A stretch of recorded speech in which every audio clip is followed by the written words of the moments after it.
Hey my friends, Grim here to discuss 5 ways to generate wealth in Diablo 2 on ladder that you might not know about. The unifying theme of these methods is that they don't require you to get obscenely lucky, to have friends who play all day handing you gear, or to select from among a tiny handful of S-tier builds. These methods with a little organization simply reward you with consistent wealth just for playing the game. That said, getting lucky always helps. Thank you, of course, as always, for watching, and let's jump right in. Tip number 1, trade in-game and through at least one third-party middleman simultaneously.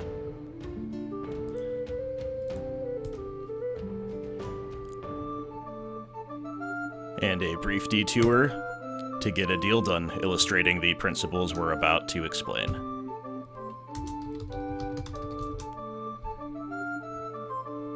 Okay, so as I was saying, tip number 1, trade in-game and through at least one third-party middleman simultaneously. Lots of trading happens in-games, even more trades happen collectively on places like Discord, Reddit, and Tradery, the latter of which is by far my personal favorite from among the third-party trade facilitators I've used, and was responsible for setting up that trade whose notification interrupted me just now. This practice is efficient because it involves multitasking. Hop into the lobby, maybe take a quick moment to search for the item that you're trying to trade to see if anybody is after it, and then, if you don't see what you like, you make your own game. Create a game following the shorthand conventions, those that you're familiar with. Try to be as clear and concise as possible in the title, and then in the description, maybe clarify yet further. My token of absolution, your ist. Create game. You don't want to neglect the description because that can save you and prospective buyers an unnecessary trip or help entice someone who might not otherwise have stopped in. While you're setting in-game waiting for a buyer to arrive, you can go ahead and list the same exact item on your third-party platform of choice. So not only is this multitasking, it also gets more eyes overall on your item, increasing your likelihood of a beneficial deal. And of course you can be even more efficient and do a little farming while you wait. If you were just going to get on and play solo anyway, you might as well try to make a trade while you're at it. Finally, and this distinction matters a lot, Tradery and other platforms lend themselves to precision trades, where the going market of various affixes matters greatly. Obviously, a token of absolution is not the perfect example, but I hope you understand the point. By contrast, in-game trades tend to be more wide-ranging and impulsive. Some of my best ever deals have come from in-game trades for this very reason. Just make sure you're reaping the benefits of each trading style if and when you can, without seeking to rip anyone off. Sometimes a player genuinely doesn't know the worth of their item. Sometimes they do, and they're just trying to move it ASAP.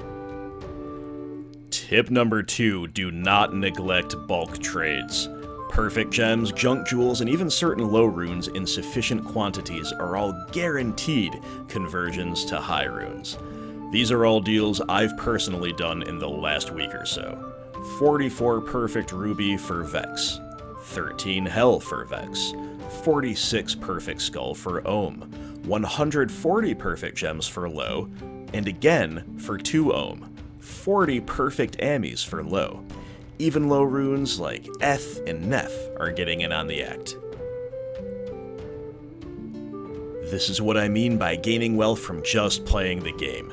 Not everyone finds a bear rune, but everyone finds a steady stream of gems, jewels, and bad runes. Just make a few mules to store all this nonsense, and over time, you'll be cashing in. It does take a bit of time to cube gems and organize runes, admittedly, but this method fits in nicely with method number 1. You can do some cubing while you're waiting in-game for a trade to go down.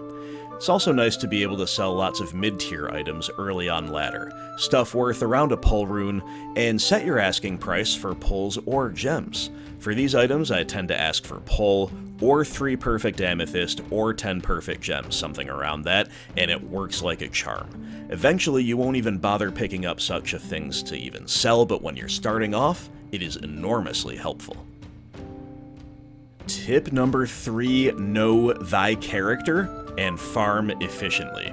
If your dude is designed to do one or a few things very well, just do them, and don't try to be too hipstery or to reinvent the wheel until you're wealthy enough to experiment with some chance of real success.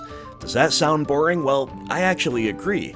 And that's why I don't tend to build characters that only do one or a few things. I tend to build characters like Wind Druid and Zealot Paladin that have generalist tendencies. With a few exceptions, they can go anywhere and do anything.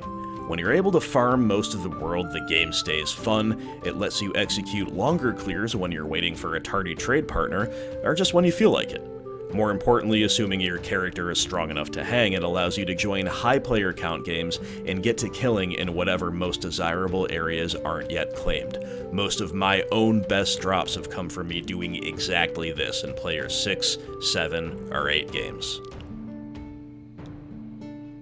Tip number 4, don't sleep on interesting or unusual rare items that you find. When you find something like Shaco, you know it's going to sell. There's a massive demand for it, and although the price drops as the ladder goes on, you can always trade it. This same precept applies to the aforementioned bulk commodities like perfect gems and junk jewels. Rare items, for example, dual leech rings, tri-res boots, 210 amulets, can command insane prices, but be prepared to wait a long time to trade them. And don't expect to have a high rate of success in-game trading either. The further away from a fixed and accepted norm an item strays, the harder of a sell it will be. That's where platforms like Tradery come in, whereas I usually recommend listing an asking price on such sites while remaining open to offers. With these types of rare items, you should usually just ask for offers with no set price. Setting a price risks lowballing yourself without doing much to increase the speed of sale. One recent example that proves this theory is a rare circlet I found quite early on in this ladder season.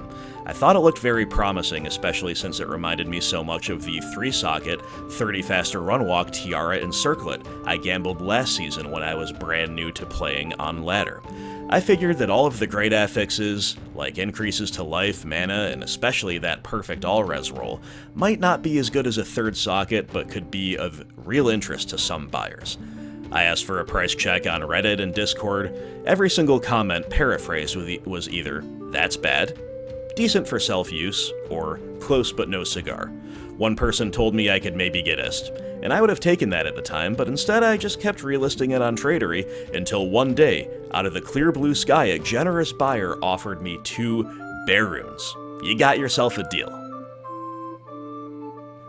Now don't get me wrong, you can't keep most rare items you find. A lot of them are Charcy food, and rightfully so, but if you are consistently moving these bulk commodities, moving these items that have fixed, very quick trade values and high demand, then you can afford to sit on a few of these high potential rare items that most people might not even give you a perfect gem for, but the rare buyer for whom this fits their build perfectly will pay above and beyond. Tip number 5, get in the Anni's Game. Annihilus is a hot commodity, everybody needs one, and the best rolls command otherworldly prices. And I do mean the very best rolls, because my personal Annihilus on this character is only 3 points off of perfect. It's got max 20 all attributes, max 10 experience gained, 17 out of 20 to all resistances, and it only is worth, right now, Vex, maybe Ohm at best, which is not nothing, it's a high rune, but the difference between that and the very top rolls is significant. Unlike, for example, farming torches, though, farming Annies doesn't require anything besides a character who can reliably kill the declone. Dan from my small playgroup turned me on to a great Discord community called Declone Hunters, which pings you when a declone walk on the game modes you play is imminent. This is very convenient if you're busy like me. You can be doing all kinds of other things around the house, break for a few minutes to slaughter the archvillain yet again, and then go back to your life. You can even cube gems or create trade listings while you're waiting for him to spawn. So what to do with all the Annies you'll have when following this method? Well, there are 3 broad categories of Annie. The first are godly roles. I was fortunate enough to find one myself recently, a true perfect 20-20-10, which I traded promptly for 19 Sur runes, the equivalent at that stage of the ladder of between 10 and 11 bears. Obviously, that was insane. Next, you have high but imperfect rolls. Let's say Annies with a combined stat total of 44 or higher, kind of like mine, you know, total 47. These are generally tradable for high mid or even true high runes, especially if one of the affixes or more are maxed out. And like most other desirable items, these can be traded successfully in-game as well as through the third parties. Finally, you have your mid to low Annies. You can give them to your friends, you can drop them on the ground in free games for sure, but even they are not without their value. I've had an enormous amount of luck in creating games called Annies for P-Gems and just fielding offers as they come in. I've traded 5 mid Annies in under 10 minutes this way, for as low as 8 perfect gems, but usually more like 12 to 20. Some people will happily pay even more. They're happy to have an Annie, and they're looking to clear out the clutter in their stash. But luckily for you, if you're organized and if you're following these tips I've laid out here today, those gems just go toward your next low rune. This may not work late on ladder, but over a month in, it has done wonders for me. Thanks for watching, guys. I hope these tips helped. If you have anything else you'd like to add or to ask, hit me up in the comments. Until next time, take care and good luck.